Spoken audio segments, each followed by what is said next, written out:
Kareen. Collab Corner, and I am Kay, also known as KW McCabe, and I just want to thank everybody for coming to watch and join us today. And this is our books galore, and we have an author here with us today. She's been with us before, Donna Pirzada, and she was gracious enough to come and share her work with us. So go ahead and introduce yourself. Thanks for the opportunity, Kareen. So I will be reading out from my book, Tainted Whispers of Eden. It's chapter 24. It's called Dorothea Blackwood's Testimony. Fairfax's gaze hardened, and he continued, Mrs. Blackwood, is it not true that Mr. Reginald Lester, on his first wedding anniversary at Claridge's, said in your presence, it is hard to find decent wives these days. Most are prone to infidelity. And was it not his second wife, Mrs. Shirley Lester, he was referring to? Mrs. Blackwood leaned forward, her voice steely. No, Mr. Fairfax, that is not correct at all. If anything, he was referring to his first wife, Henrietta Lester. A ripple of astonishment swept the courtroom. From the gallery, Nathaniel's head snapped up, his gaze fixed on Mrs. Blackwood, while Shirley Lester, seated solemnly nearby, looked at her in disbelief. Members of the press leaned forward. Notepads paused, scribbling frantically as Fairfax visibly tensed, gripping his wig. He cleared his throat, attempting to regain control. Whatever do you mean? Mr. Lester and his first wife, Mrs. Henrietta Lester, had a near perfect matrimonial relationship. Mrs. Blackwood's eyes narrowed, her voice strong with conviction. I am afraid they did not, Mr. Fairfax. The truth is, Reginald adored Shirley because she was all that Henrietta never was, loyal, selfless, and devoted. His first wife was nothing of the kind. After a brief, uncontrollable pause, she continued, her tone growing louder and fierce. Your case rests on the notion that Lady Gertrude Robinson is right in claiming that Reginald died from the shock of seeing his wife with another man. But that notion is as false as the allegations you've pinned to this innocent woman. What none of you know, she paused, her gaze unwavering, is that over 30 years ago, whilst Reginald was abroad, Henrietta betrayed him in the most grievous manner with a household valet. The murmurs in the courtroom turned to gasps as Fairfax went pale, fidgeting with his wig. My lord, this is irrelevant, he muttered. But before Justice Grimsley could respond, Mrs. Blackwood's voice rang out, silencing him. On the contrary, Mr. Fairfax, it is highly relevant, and I shall explain why. The truth, my lord, is that Mrs. Shirley Lester has always been a devoted wife and a caring stepmother to Nathaniel Lester. Lady Robinson's bitter envy of her stems from this very fact. Shirley is admired by all, whilst Lady Robinson seethes with jealousy, not least because she herself is the one steeped in affairs. Indeed, Lady Robinson is infatuated with her own cousin, Mr. Nathaniel Lester. It torments her to see his affection for his stepmother. I repeat, my lord, this is the very jealousy that drives her malice. She allowed her gaze to sweep the gallery, then continued. And though I do not speak ill of the deceased, and nor will I ever, it is nevertheless a fact, known to me, the late Reginald Lester, my husband, the Gallaghers at 61 Eden Court, and the family physician, Dr. Dewsbury, that Nathaniel Lester is not in fact Reginald Lester's son, but rather the son of that valet. She paused, her eyes locked on Fairfax's. If anybody was unfaithful to her husband, it was the first Mrs. Lester, not this innocent woman sitting here. She pointed sharply at Mrs. Lester, who sat motionless as if frozen under the intensity of Mrs. Blackwood's pointed words. A ripple of shock coursed through the courtroom, leaving Fairfax speechless as Mrs. Blackwood's gaze remained fixed, steadfast, commanding the room with her bold, resolute declaration. At that, Nathaniel abruptly rose from his seat, his face livid, shoving past onlookers in his row, and storming out of the courtroom in a rage. The whispers now became a low roar, pressing Justice Grimsley to finally call for order. He adjourned the proceedings, leaving the gallery buzzing in stunned awe at Mrs. Blackwood's revelations, her words resonating through the courtroom like a thunderclap. I'll pause there. Man, I like how there was all that scandal in there. I was like, ooh. Yeah, that's what the I book might is all need to I about. might need to grab a copy of that. Yeah, I'll be happy to send it to you. Yeah, a lot of the gossip and scandal in here. Well, thank you for sharing that with us. I would like for you to keep that part that you read in mind for the talk on the panel that we have later. So we're going to try to incorporate this story. All right. So if you'll give me a second, we'll move on to the next author who's going to share with us. Hello. Hi. Yay! We have with us author Elizabeth Chase Williams. She has been with us before, an awesome author, extremely organized. She's definitely hashtag goals. So, I love it. I love it. why don't you tell us a little bit about yourself for the watchers or readers that haven't, that missed the last time, and then tell us about your work that you're going to read today. Okay, so I am a contemporary romance author who wrote a romance trilogy and about Charlie and her love of her life, Drew. And I have the first book here. I have the blur background on, so that's the cover. I remember that's the pretty cover. I love that No, cover. it's a pretty cover. In each of the trilogy, it's them as a couple. So, and it's on KU, so people can read it with their subscription.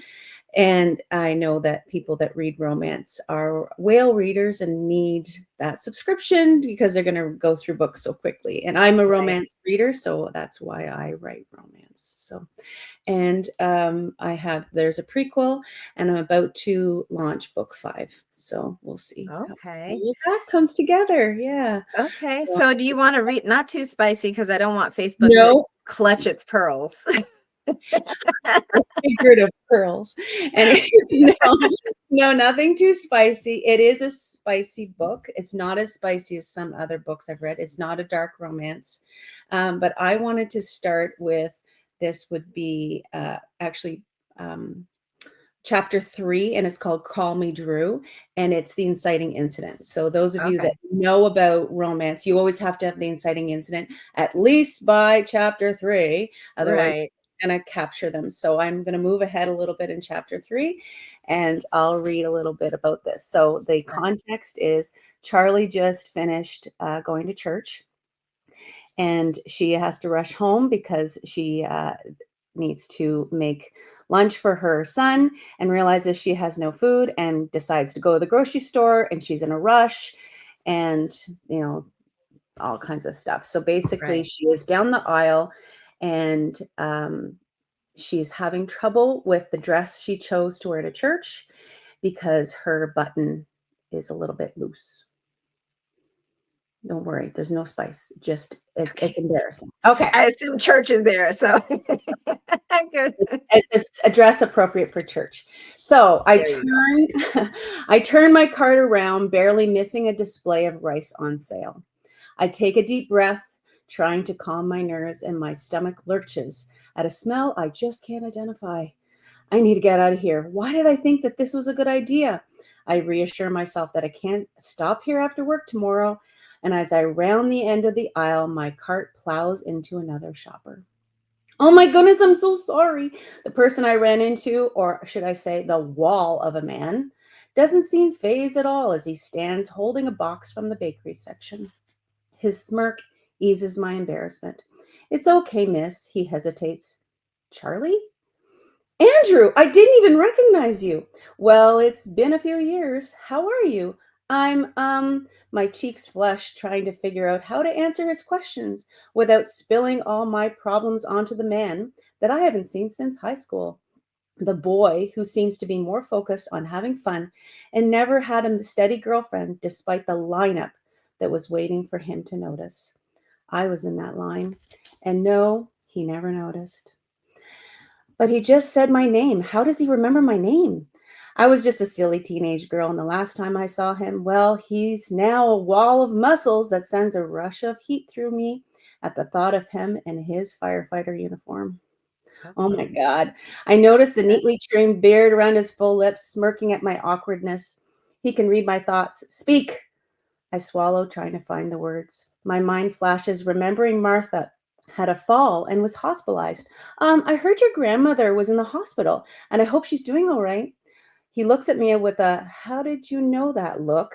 I answer quickly. My neighbor is good at keeping me in the loop about the ladies at church.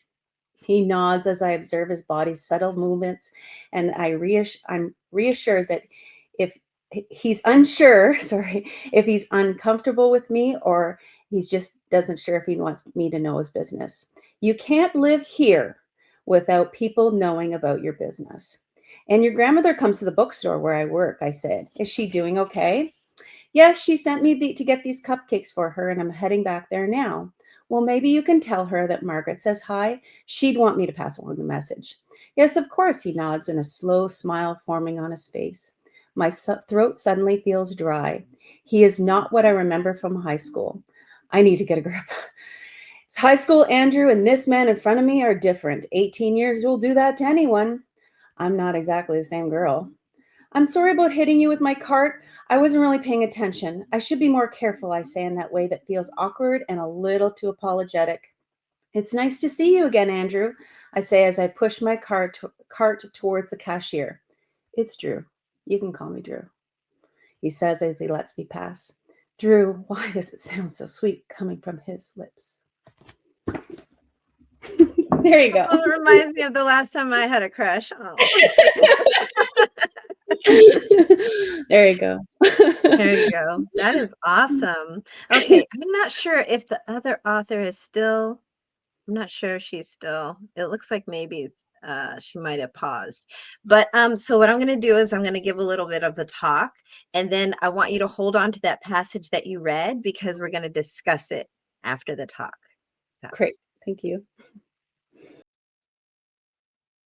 so what I would like to discuss today is something very, very close to my heart and something that I have been sort of it's a secret of mine that I've kept for a very long time.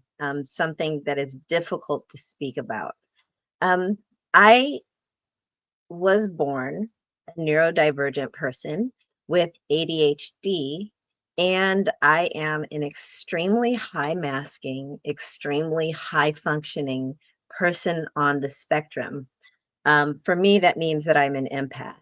Um, a fairly strong empath, actually.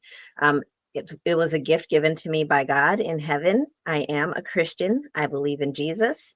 I am not into metaphysical stuff. It simply means that because of the way that I was born, I am able to uh, feel people's emotions sometimes before they feel them themselves. And what that also means as having ADHD is that I have a very difficult time focusing on tasks and also a very difficult time focusing on tasks if I'm around other people because I'm being constantly bombarded with their emotions. So, um, while I'm building this sort of, my dream has been to sort of build this community, whether it's on TikTok, whether it's on Facebook, whether it's on Instagram, for people who are neurodivergent like myself, whether you have ADHD, whether you're on the spectrum, whether you are neurodivergent in other ways.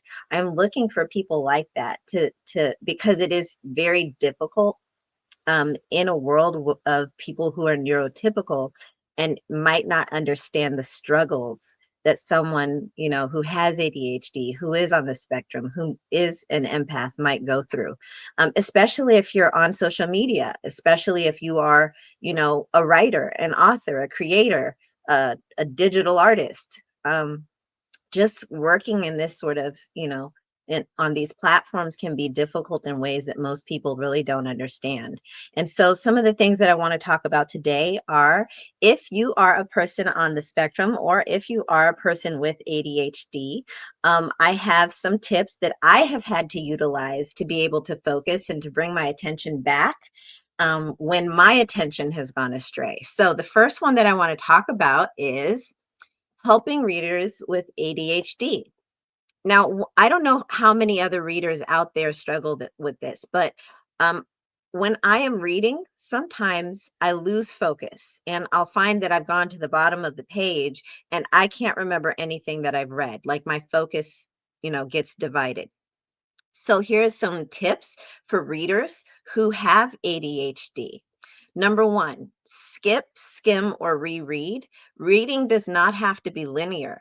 feel free to jump ahead or go back if it helps keep your interest. This is something that I have done since I was very small. When I'm reading a book, I often have gone back and read a book more than 10 times. Why do I do that? Because the first 9 times, I'm always missing something.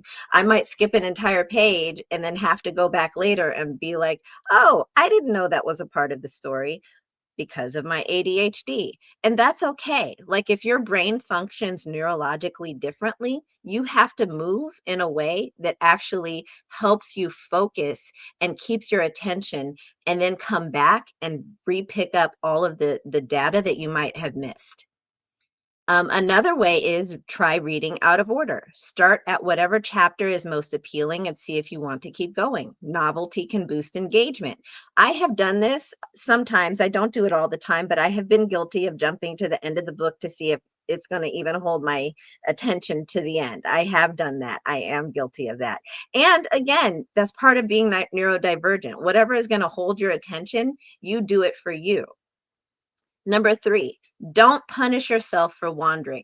There is no need to feel guilty. Explore until you find a book that captures your attention. Now, I used to have this sort of, belief that if you start a book, you have to finish a book until I came to the one book that defeated me. And it was a book that was literally 50 pages of walking in a forest. And that day I realized I don't have to read every single book. I really don't. I really don't. And you don't have to. If you find yourself, especially if you are neurodivergent and you have ADHD and you are unable to get past a part, you're not going to be able to retain that information anyway. Because the way our brain functions is we hyper focus on the things that we find interest in. Like if you give me a book and I find something in there that is interesting, I will not eat, I will not sleep, I won't even hear people talking to me until that book is done.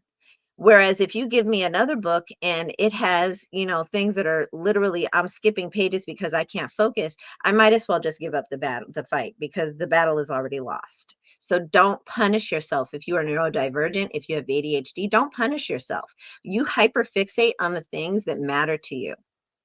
The next one that I want to go to is helping writers with ADHD. Now, this is one of the problems that I have struggled with as a writer. Just and this is also applies to if you're doing any other projects.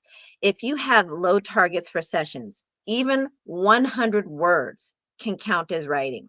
If you have long stints of writing that feel daunting, aim for what feels realistic for you. Like I would tell myself, especially for those of us who have ADHD, we sort of like overshoot on what we should, really try to make ourselves do. Like I might tell myself, I'm going to write 3,000 words today when realistically my attention span says maybe half that.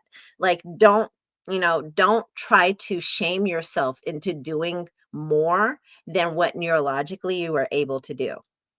And the second one is short timed intervals. Write for 10 or 15 minutes. When time's up, reward yourself with a break. Repeat if you feel up to it.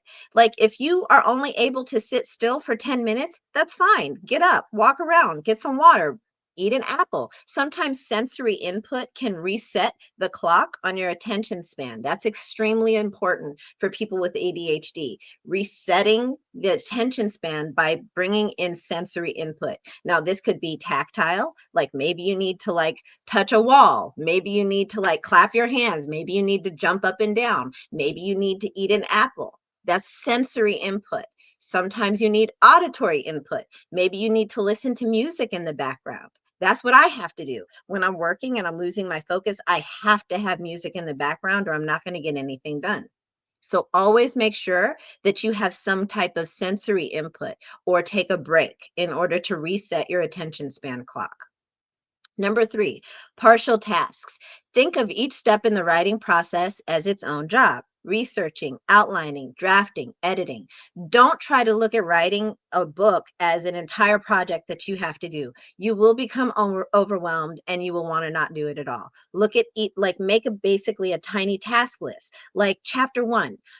Chapter 1 is just the first scene. I'm just going to do the first scene. Once you get the first scene done, you have that automatic happy, I call them happy hits. You get that automatic happy hit of having fulfilled a task. Then you move on to the next task. That's how you have to do it if you have a very, very short attention span. I have an extremely short attention span of maybe max about 5 seconds before my brain wants to do something else. And so I have to engage in these things. I have to make short task lists. I have to make sure I have tactile input or auditory input.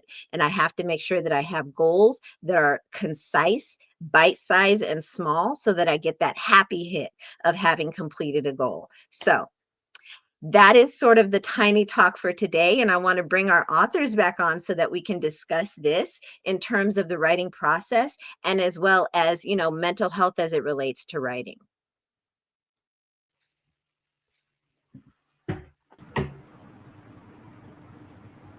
Oops. There you go. Hi. Hello. Hi So again. I don't know how much you guys were able to pick up. What I was basically discussing is, as a neurodivergent person, I was born with ADHD, and I'm also on the spectrum. I'm also a very high functioning, high masking empath, meaning if you get mad, I can feel your anger before you do. That's a problem, especially when I have ADHD, because when I'm supposed to be focusing and all of a sudden I can feel people getting angry over here, my attention's gone. So, right now, what I would like us to do is focus on the part that you read, and how would you suggest for your reader, if your reader has ADHD, how you would suggest for them to focus on certain aspects so that they can sort of, ingest your work. So, who would like to go first?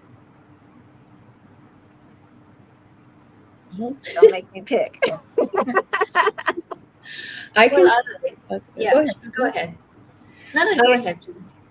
I, I don't know if you can tell from the passage, but I write in very short sentences, and my editor actually says it's more a Elizabeth style of I don't do a lot of commas. I break it out, and whenever you are pick up the book, the spacing to me matters. So how I formatted it matters, but also I put inner thoughts in italics. So you could, as soon it's a trigger to know, okay, that's her internal dialogue, because I want you to know how she's struggling not to actually blurt out the stuff that's going on in her head. And I Right. think that the only way to signal that on the page is to put it in italics. So, for instance, like the Drew, why does it sound so sweet coming from his lips? Well, that's an italics because that's an internal thought of what she's thinking, but it's its own line. It's separate from the paragraph. So you could skip it because you could skip her internal thoughts, or you could probably just go through each internal thought and kind of get an idea to speed it along. I am a I'm a fast reader because I read like that. So when a book has the paragraphs are too long or the chapters are too long, I struggle with that myself. So I try to write the way I want to read. I think that's the what I would do. Okay. Anyway, so like my paragraphs are not long. Like I do the hard return and like you know, drives my editor crazy, by the way. Honestly, honestly, as again, a person with ADHD, when I see an entire wall of text with no break, I'm immediately checked out. Like, bye. I agree. Yeah. No, that makes sense to me. Yeah. Mhm. Sana, you go ahead. Yeah, so similar to what Elizabeth said, actually, my own sentences are very short. My paragraphs are very easy to read. I try to to use vivid descriptions because I'm writing in the Victorian era, and that's how people wrote at the time. But despite that, I try and write in such a simple manner that it's easy for anybody to grasp it. Now, I don't know if Elizabeth knows this or not, but I'm joining you guys from Pakistan. So my books are they are set in Victorian England, but they're published and circulated here. So I have to keep in mind the masses in Pakistan, and the fact that everybody should be able to understand a book. So irrespective of whether you've got ADHD or not, I think everybody at some point struggles to to understand a book, to keep up with it, to keep up with the language. So I write in accordance with everyone's needs. The para that I read out, so This book particularly focuses on a legal trial, so it's a courtroom drama amongst other things, and a bit of gothic fiction and romance and other things as well. And most of my books are like that. So if you pick any one chapter and if you read that, you don't, as you rightly said, Kareen, you don't have to go in a linear order. You can pick any one chapter, and if that appeals to the reader, what happens is that then they can go back and forth. And that's actually how I write, because I when I'm writing a book, I imagine it as a movie, which is what my aim has always been, to adapt my books as movies, which hasn't happened yet, but I can only pray to God that it happens at some point. So with that sort of imagination, you don't go in a in a proper order. You can start from the end or you can start from the beginning. And I've had to write some of the chapters that have come to my mind, which have been somewhere in the middle, somewhere towards the end, and then I've gone back to the start. And I have to be honest that I've actually struggled with the introductory chapters. They've always been the hardest. So yeah, I hope that that answers your question to a certain extent. Yes. Awesome. So if you guys had to sort of encapsulate the feeling that you would want your reader to experience while reading your book, what would that be? Elizabeth, you can go next. I My hope is that you can see and feel what's happening, that it is like a movie. And that's how I see it when I'm writing it. And I think that's a common thing for some authors. I know it's not for every author, that's not what they do, but it's how I see the scene in my head. So it's easier for me to write whenever I can visualize what's happening. So I want to make sure that's translating on the page. Um, and I think when it comes to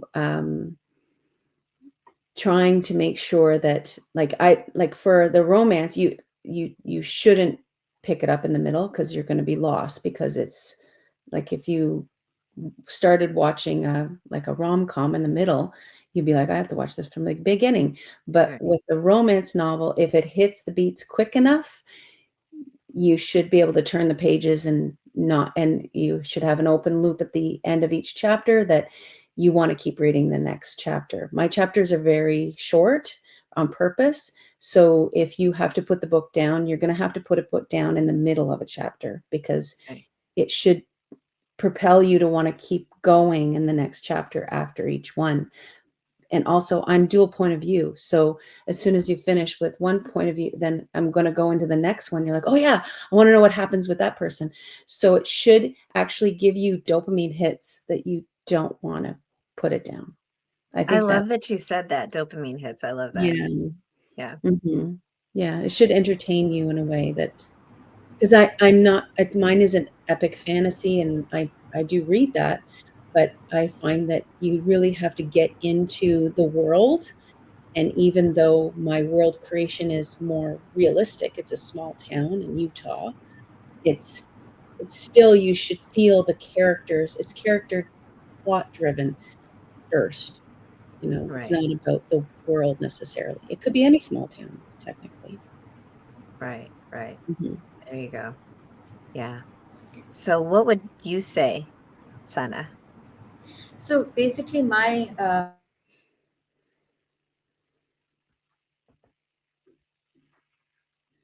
Oh, we lose her? She'll come back. this book in particular and focuses a lot. I don't know if you guys, yeah. So the focus is a lot on human emotions, and I feel that irrespective of whatever century the book is set in, I mean it resonates with practically anybody and everybody, irrespective of your nationality, your faith. That's how I write, and I think from everyone's perspective, not just my own, but from people living in other parts of the world. I've put it's a sort of multicultural fiction, which is what essentially this is. And it sort of yeah, reflects different people's thinking, whether it's something positive or even something negative. So yeah, that's how I've written it. Right. Right. Okay. I think that some of the things that, like how you guys were saying that the way you write is because you see a movie in your head. And as a reader, I see a movie in my head. And when the book is good, when it has me hooked, I can't even hear people yelling it. They could literally be yelling in my ear and I won't hear it. Like that's how as a reader I experience. Like I see the movie scenes, I see the colors. I even see the colors if it's described correctly, right? And so I think that that's really important, that type of feeling that you want to impart into readers. Although I have recently seen on Facebook and other places that there are some readers who don't experience books like that. They see words, which I thought was amazing. I was like, what? Everybody doesn't have a movie in their head? Like, that was amazing to me. So, how would you guys try to sort of uh, uh, help readers who don't see the movie? They see the words. That one's harder. I Yeah, know that's that's a tough question because I don't know either. Okay, I'll just go first. So basically, I personally feel when I'm reading a book and it's the descriptions are very verbose, that is when I find it difficult to imagine it as a movie. The way I imagine a book as a movie is more where the dialogue is firmer, it's crisper, and there's a lot of dialogue that actually enables you to imagine it more. And this is what I do with my books as well. Yes, there are descriptions, but I keep those limited because I don't want the reader to get lost in those Right, Charles Dickens type descriptions which go on for chapters and chapters. That is a problem that I've also had. But I would say to anybody who's had difficulty in reading, very vivid descriptions, is that just to keep themselves focused. And right, if you start reading a book with this idea in your head that try to imagine it as a movie, then this is something that they should do, because not many people do it. They look at it in terms of a factual, historical narrative. So right. it also depends on every individual and their level of imagination as well. And I think that is something that can't be created. It's something that's either there or it's not there. That's my perspective. Yeah, I kind of agree with that. How about you, Elizabeth? um it's hard for me to switch when I'm going through my manuscripts again. I'm thinking, okay, would this resonate with somebody who doesn't see the picture in front of them like I do? Right, And I understand that. So I think my advice on that, and at first I thought, okay, what advice would I give? But the one that comes to mind, and I would read in different voices. So as you read, pretend somebody's reading to you in a lower tone voice, or a higher tone voice, to see if that will keep on task of keeping the story moving, because you're not seeing the pictures or the scene in front of you. You're not seeing the character move across the room. You're just reading that they moved, but you actually can't visualize that in your mind. I would do it that you are pretending to read in a different accent or something, like, just to keep focused on the story, because that is hard. The other thing I would suggest is, if you can't block out the world, noise canceling headphones. well, that's a good idea. I have to. Those were the best and things I bought myself this year. I can't believe I waited this long, and that to focus, because it's such a sensory input, especially with neurodivergent people. And it doesn't matter what the exact diagnosis is. Neurodivergent people, and there's so many people, it comes in many shapes and sizes. The spectrum is very vast, but Very much. because there's so much sensory input and you're trying to read, put on the noise canceling headphones, or you listen to an audiobook. Right, Like, right. do either or and mix it up, try it out and see what works for you. I find some audiobooks don't work for me, some do. The new Audible ones that feel like you're listening to a movie. Oh, yeah. Yeah, like I'm like listening to the person walk across. I'm like, clop, clop, clop, clop. I'm like, okay, so they're walking across the floor. Like, they're walking. They're not, this character is walking. You actually hear them walking, and I'm like, oh, Right. that's kind of cool. Now you can get through a book in like an hour because it's a movie.